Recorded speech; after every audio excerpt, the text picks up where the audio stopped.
Okay, so now I want to get into the spinal nerves themselves and then also start talking about the plexuses, which is actually the right way to say it, even though it sounds ridiculous. So, the spinal nerves, again, are the places where nerves exit the spinal cord, not cranial nerves, those exit the brain, but exit the spinal cord.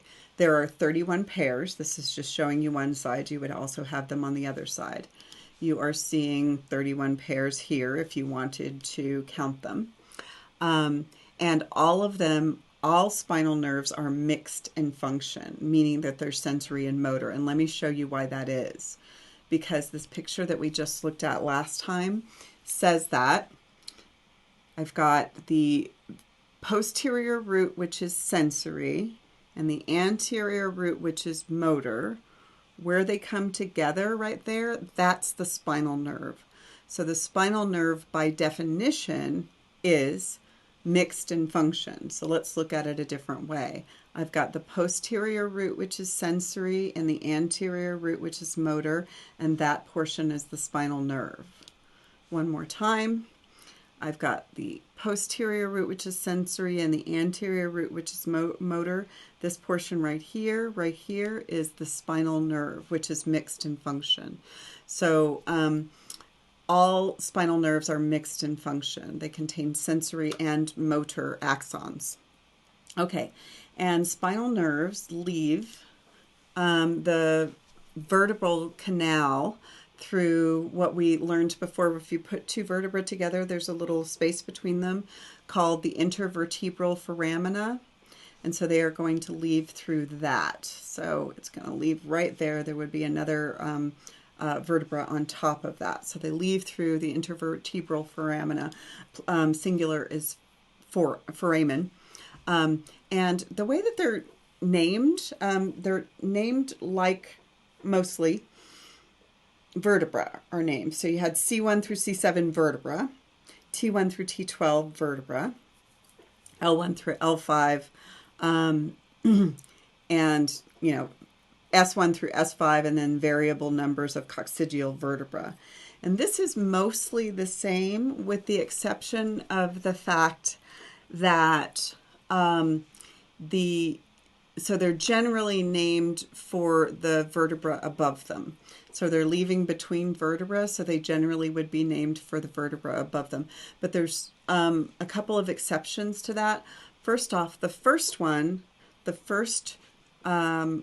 spinal nerve, the C1 through C8, leaves just above C1 vertebra, just below the foramen magnum, so it's just under the occipital bone. So you end up with eight cervical spinal nerves, C1 through C8, even though you have 7 cervical vertebrae, C1 through C7, because you've got one extra that started above C1. So you've got C1 through C8. Then you have T1 through T12, which is the same as the vertebra. Dang it, Melanie. Then you've got L1 through L5, and then admittedly there's no more central nervous system down here, but they're still named for where they leave the vertebral columns, because now I have L1 through L5, and then I've got S1 through S5. So these are named for where they're leaving, not where they're coming off of the spinal cord, but where they're leaving the vertebral canal.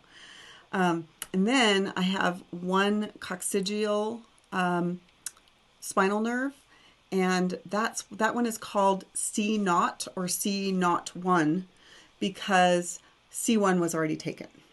Okay, so again, cervical spinal nerves C1 through C8, thoracic spinal nerves T1 through T12, lumbar spinal nerves L1 through L5, sacral spinal nerves S1 through S5, and one coccygeal, either C0 or C01. I'll put a 1 in there so that people will be happy. Okay, and then each spinal nerve, so let's come back to this picture for just a second. So we don't know which one this is because we can't tell what level we're at. Not cervical, but other than that, it looks like somewhere thoracic. So this is the spinal nerve right here. Again, posterior root sensory, anterior root motor, the spinal nerve right here. Immediately after it forms a spinal nerve, it will branch, and it's going to branch into a posterior ramus. Ramus means branch, and an anterior ramus. Now, this is where a lot of students get confused, so listen to this part. The roots are closer to the spinal cord, and they are one function only. Posterior root, sensory. Anterior root, motor. Okay? Spinal nerve, mixed. Then it branches, but when it branches into the posterior ramus and the anterior ramus, it branches based on where it's going, not on what it's doing. So the posterior ramus innervates sensory and motor function of everything that's behind the spinal cord. Okay? And there isn't that much back there, comparatively speaking. So it's like the muscles and skin of the back, both sensory and motor function back there. So that's the posterior ramus. But then a much, much bigger ramus, because it's going to be doing a lot more, is the anterior ramus. And the anterior ramus innervates everything anterior to the spinal cord, which includes a whole bunch of stuff, including like all of the innervation that goes to and from your limbs. Okay, so let's make sure that you guys can get this info. All right, so if I were bringing sensory information in, it would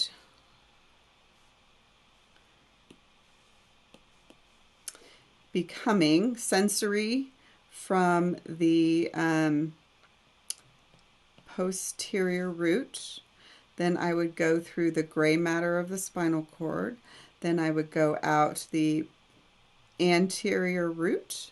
Then I would go to the spinal nerve. And then if I was going to maybe my knee, I would go out the anterior ramus, because the ramus is about location, not about function. And we'll practice that a couple times. I'll do some of those with you guys in class. Okay, so the spinal nerves. So after we have split into the posterior ramus and the anterior ramus is going to start to form what we call plexuses. So in this picture, what I want you to understand is they cut off everything posterior to the spinal cord. So they cut off all of the posterior rami. And then what you're seeing is branches that are coming off of the anterior ramus that's going to form these plexuses. The major nerve plexuses are named for regions, cervical or locations, brachial, lumbar, and sacral. And what you're going to have to do is know some muscles that you learned before that are innervated by each of these plexuses and some specific nerves out of each plexus. You do not have to know all of the nerves out of a plexus, but you have to know some important ones. So that's what I'm going to go through with you in the next video.